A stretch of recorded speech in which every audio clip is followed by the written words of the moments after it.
কবি বলেছেন, জিলাপি যেদিন সোজা হবে, নিম পাতা যেদিন মিষ্টি হবে, কাক যেদিন ফর্সা হবে, কয়লা যেদিন উজ্জ্বল হবে, সেই দিন মেয়েদের সাথে ঝগড়া করে ছেলেরা জিততে পারবে। তার আগে না, বুঝতে পারছেন? এই শোনো, আমার ভাইয়ের বিয়ে, 15 দিনের জন্য বাপের বাড়ি যাচ্ছি। কিন্তু বেবি, অফিস দিয়ে আমারে তো 15 দিনের ছুটি দিবে না, কেমনে যাবো? আমার সাথে তোমার যাইতে হবে না, তুমি বিয়ের সময় আইসো। এইগুলো তুমি কি বলো? পাশের বাড়ির ভাবি বাপের বাড়ি গেলে থাকতে পারি না, তোমাকে ছাড়া কেমনে থাকো? বিশ্বাস জিনিসটা খুব দামি, এটা সস্তা মানুষদের কাছে আশা করবেন না, কারণ সস্তা মানুষ আমানত রক্ষা করতে জানে না। যে একবার বিশ্বাস ভেঙেছে তাকে দ্বিতীয়বার সুযোগ দেওয়া মানে নিজ হাতে পিস্তলটা তাকে এগিয়ে দেওয়া। হক মাওলা, অরুণ বাবাকে কিছু দান করো, অরুণ বাবা দোয়া করে দিবে। দাঁড়ান বাবা, দিচ্ছি, এই নেন 10 টাকা। হক মাওলা, সব সময় সুখে থাকো। ও বাবা, শুধু এইটুকুই দোয়া করলেন, আর কিছু করলেন না? 10 টাকায় আর কি দোয়া করব? এখন কি জান্নাতে ফ্ল্যাট কিনে দেবো? স্বামী জানরে বললাম, আচ্ছা কিভাবে ভালো বউ হওয়া যায়?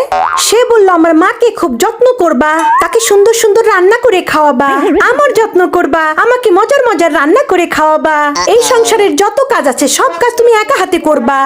আমি বললাম, তাহলে আমাকে বিয়ে করছো কেন? এই কাজগুলো তো আমার চেয়ে আমার বাড়ির কাজের লোকটা খুব ভালো পারে, ওকে বিয়ে করতা।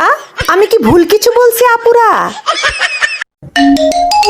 হ্যালো, আমি কিডন্যাপার বলতেছি, তোর শালির আমি কিডন্যাপ করছি, জলদি 10 লাখ টাকা নিয়ে আয়। এই তোরে কিডন্যাপার বানাইছে কোন সুধীর ভাই? বউ থুয়ে কেউ শালিরে কিডন্যাপ করে? কথা কম বল।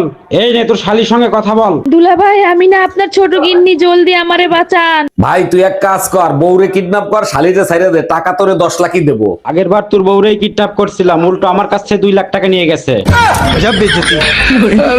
অন্ধ লোক যদি হঠাৎ চোখে দেখতে পায় তাহলে তার হাতে থাকা লাঠিটা সর্বপ্রথম ফেলে দেয়, অথচ এই লাঠিটাই ছিল তার দুঃসময়ের সঙ্গী। ঠিক তেমনি মানুষ তার প্রয়োজনে খোঁজে প্রিয়জন, আর প্রয়োজন শেষ হয়ে গেলেই করে তাড়ানোর শত আয়োজন। কথাটা বাস্তব জীবনে মিলিয়ে নেবেন। আপনি কি জানেন সবচেয়ে বিপজ্জনক মানুষকে? যে চুপচাপ থাকে, সবকিছু গভীরভাবে খেয়াল করে, কাউকে আঘাত করে না, কিন্তু প্রতিটা আঘাত মনে রাখে। সে প্রতিশোধ নেয় না, কারণ সে জানে সময়ই সেরা জবাবদাতা। এই মানুষগুলো নিজের পথেই থাকে, একবার সরে গেলে আর কখনো ফিরে তাকায় না। অনেক সময় চুপ থাকা মানেই দুর্বলতা নয়, অনেক সময় সেটাই সবচেয়ে বড় প্রস্তুতি। কাউকে সহজ ভেবো না, কারণ সবাই সহ্য করে না। যে চুপ থাকে সেই সবচেয়ে বেশি কষ্ট পায়। একদিন সে আর চুপ থাকবে না, চুপচাপ দূরে চলে যাবে, তখন বুঝবে কতটা গুরুত্বপূর্ণ ছিল সে। কখনো ভেবেছেন কেন স্ত্রীকে জান্নাতের পথ বলা হয়েছে? এই ভিডিওতে জানুন স্ত্রীর আসল মর্যাদা, জমিন থেকে শুরু করে জান্নাত পর্যন্ত সবার বয়ানে। জমিন বলেছে স্ত্রী হলো সেই যে প্রতিটি স্বামীর মুকুট, আর স্বামী তার মাথার তাজ।